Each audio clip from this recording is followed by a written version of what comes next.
कि देखी ननद मरेली ताना निकला के ना घर के खाना तहरा त बुझाता न राजा कैसे रहेली घर में जनाना ए ततहु से शादी करके ततहु से शादी करके हम ता पछतात बानी हो कि तुह से शादी करके हम ता पछतात बानी हो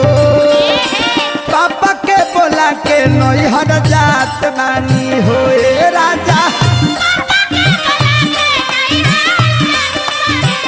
ए राजा पापा के बोला के नैहर